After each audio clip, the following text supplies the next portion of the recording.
서울 아파트 전셋값이 4년 만에 최대 폭으로 상승하면서 불안 조짐을 보이고 있습니다. 여기에 대해 강남 인기학군의 전세 물량은 그야말로 품귀 현상을 보이고 있는데요. 네, 전문가와 함께 전세난의 원인 그리고 앞으로 시장까지 전망을 해보도록 하겠습니다. 김대호의 경제일기 김대호 박사 나와 계십니다. 어서 오십시오. 네, 안녕하십니까. 자, 이 부동산 얘기할 때마다 매번 오른다는 얘기만 자꾸 하게 되는데요. 이 서울 아파트 전셋값이 4년 만에 최대 상승폭을 보였다고 하는데 얼마나 지금 오른 겁니까? 그렇습니다. 전세 가격 상승폭이 심상치가 않은데요. 정확하게 한국감정원 발표에 따르면 서울 아파트 가격 전세값이 한 주 동안, 일주일 동안 0.18% 올랐어요. 자, 이 대목에서 0.18%가 과연 어느 정도의 상승폭이냐, 이 대목에 대한 우리 정확한 이해가 필요해요. 네. 우리는 일반적으로 증가율이나 감소율을 따질 때 연간 전년 동기 대비에 많이 익숙해져 있거든요. 그러니까 0.18 하면 별로 안 오른 것 같아. 네. 이렇게 착시가 일어날 수가 있어요. 그런데 이것을 정확하게 우리가 일상적으로 아는 연율로 환산을 하려면 1년이 52주지 않습니까? 네. 0.18에다가 52를 곱해줘야 되는 거예요. 이것이 연율 베이스의 상승률입니다. 그걸 곱하면 정확하게 서울 아파트 가격은 지난 일주 동안 9.36%가 올랐습니다. 약 10% 정도 올랐죠. 결코 적지 않은 그 상승률이죠. 그런데 그것보다 더 심각한 것은 지금 강남구 같은 데 보면 0.51%가 올랐어요. 여기에다가 51을 곱하게 되면 이것은 26.5%가 됩니다. 일주일 사이에 네. 전년 동기 대비 전세가가 26.5% 올랐다. 이건 사실은 폭발적인 상승률이라고 할 수 있죠. 서울 아파트 전체 평균 0.18% 이게 4년 만에 가장 높은 상승률이에요. 2015년에 고점을 찍고 그 이후 4년 만에 가장 아파트 가격이 높아졌는데요. 이것은 박근혜 정부가 2015년, 16년경에 이른바 돈 빌려줄 테니 은행 돈 가지고 집 사라고 했던 적이 있지 않습니까? 그때 이전보다도 더 전세값이 더 높은 겁니다. 상당히 심각한 수위라고 볼 수 있습니다. 네, 이렇게 전세값이 오르는 상황에서 특히 학군 인기 지역에서는 전세 구하기가 하늘의 별따기라고 하더라고요. 이렇게 전세값이 오르는 주요 원인 뭐라고 짚어볼 수 있을까요? 뭐 여러 가지 요인이 있는데요. 우선 가장 이 전세값을 폭등시키는 요인은 두 가지를 지적할 수 있습니다. 첫 번째는 이 학군 문제. 지금 사실은 이사철이 아니에요. 네. 12월 이 음동설안에 어떻게 이사를 할 수가 있겠습니까? 보통은 수요가 거의 없는 철이거든요. 그럼에도 불구하고 내년 3월에 이른바 전학 또는 신입을 노리는 이런 이사 수요가 크게 늘어나고 있다는 거죠. 특히 8학군으로 불리는 강남구 대치동 일대, 또 8학군에 못지않은 제2의 8학군으로 불리는 양천구 목동 일대, 이런 지역에서는 전세를 구할 수가 없습니다. 그러다 보니까 일부 마음 급한 이런 학부모들 입장에서는 물량은 관계없다, 금액은 관계없다. 일단 물량 확보하고 보자 이래서 부르는 게 값이 되어 있는 그런 현상이 그 첫 번째 요인이 학군인데 왜 갑자기 학군이냐? 이것은 정부가 이제 특목고를 없애는 정책을 발표하지 않습니까? 그러면 특목고가 없어지면 결국은 공부를 잘하거나 또는 집중 투자를 해도 차별화가 되지 않으니까 과거의 명문학교들이 몰려있는 8학군으로 갈 수밖에 없다라는 이런 인식. 그다음에 이제 또 하나는 정시 입시가 확대가 되면 내신 성적에 별로 관계가 없을 테니까 정시는 역시 강남 8학군에 더 받을 수가 있다. 더 높은 성적을 받을 수 있다는 이런 기대감이 빠른 속도로 지금 학부모들을 중학생들, 고등학생들을 둔 학부모들을 강남으로 또는 양천구, 목동으로 이렇게 지금 끌고 나가고 있는 것입니다. 네, 말씀해 주신 부분에 더해서 공급이 부족한 부분도 이렇게 상승 요인으로 꼽히고 있거든요. 이 부분도 좀 짚어주시죠. 그렇습니다. 근본적으로는 공급입니다. 일각에서는 어떤 분은 아파트를 시장에 맡겨 놓으면 그래서 공급을 확대하면 전체가 난장판이 된다라고 이렇게 얘기하시는 분인데 참으로 무책임한 발언이라고 하지 않을 수가 없어요. 왜냐하면 이 시장의 수요 공급이라는 것은 하나의 기본 원리거든요. 시장은 정부하고 싸우는 것도 아니고 정부 편도 아니고 그냥 중립입니다. 하나의 그 과학이에요.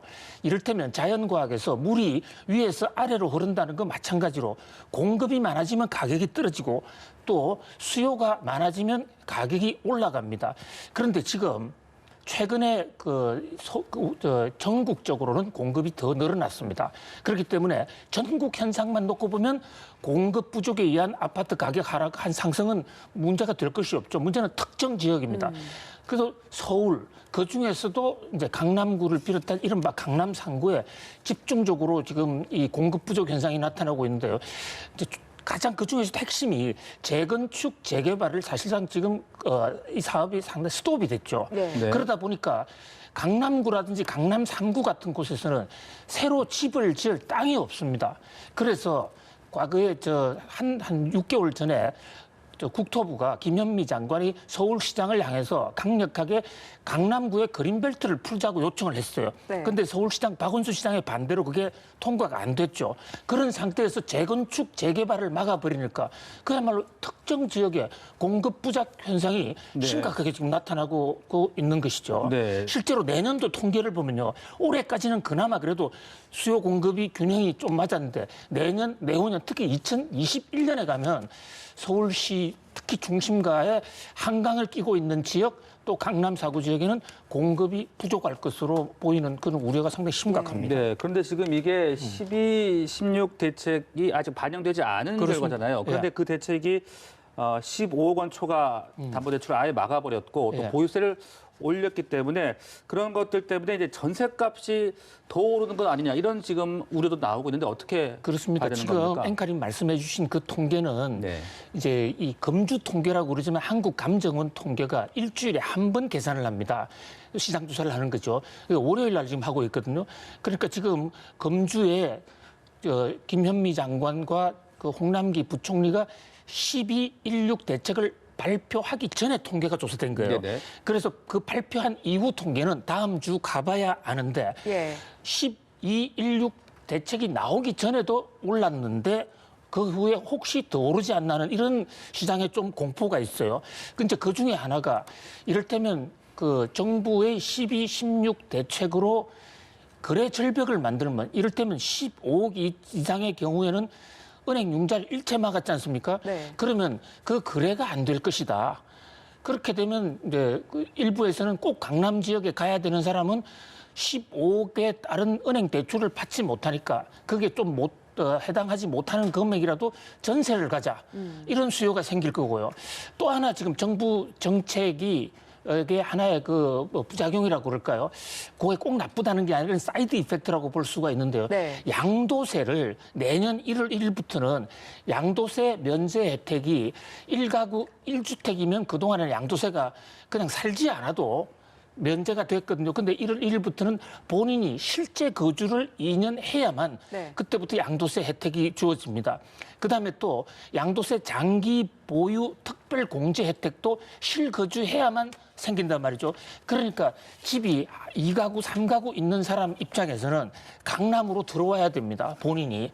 그렇기 때문에 강남이나 중심가로 들어와야 양도세 혜택을 받을 수 있으니까 그 특정 지역에 네. 집값은 더 올라가는 거죠. 보통 다 가구 여러 세대를 갖고 투기를 하는 사람의 경우에 강남구에 한두 채를 갖고 또는 저 시골에 한 채 정도를 갖고 본인은 시골에 살면서 강남 지역의 아파트 가격을 부풀려서 파는 이런 전략이 많거든요. 예. 공무원들 투자에서도 이런 게 많이 나타나요.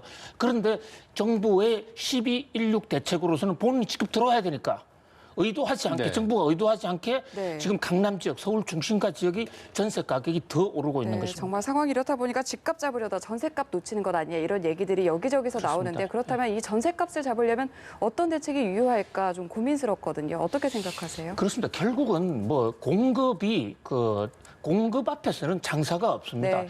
공급이 수요를 능가해버리면 물론 이런 이제 부작용이 있을 때 공급을 늘려봐도 오늘 조세연구원 원장 추적대로 그것이 다가구를 갖고 있는 사람들의 손에 가면 투기가 늘어나지 않느냐 일부 맞는 논리예요. 그러나 우리가 성장률이 높았을 때 그것이 좀 부자들이 그 돈을 다 많이 가져간다고 해서 성장을 안 할 수는 없는 거 아닙니까? 그런 면에서 공급을 확대해야 되는 그 공급 확대가 결국 지역 균형에 맞아야 되고 네. 그리고 정말로 강남이 이제 더 이상 그 공급을 확대할 수 없다면 강남과 같은 또 다른 대안을 만들어줘야 됩니다. 그런데 하나만 예를 들어볼까요? 지금 정부 정책이 선의로 참 하면서도 이게 효과가 잘 안 나는 안타까운 이유 중에 하나가 이를테면 강남구 한복판에 있는 한전부지가 있었습니다. 예. 한국전력부지. 그게 인구 집중을 막고 서울 집중을 막기 위해서 한국전력 본사를 지방으로 내려보내지 않았습니까? 그럼 지방으로 내려보내고 그 자리에 뭐 어디가 들어왔습니까? 현대자동차를 569m를 짓는 겁니다. 한국전력이 있을 때보다 훨씬 더 많은 그런 이 아파트 수요를 발생하는 아주 네. 세계적인 지금 그 공장이 들어선단 말이죠. 사무실이 들어서는 거예요. 거기에 의해서 새로 아파트 수요가 폭발하지 않습니까? 또 강남의 집값이 부족해지는 거예요.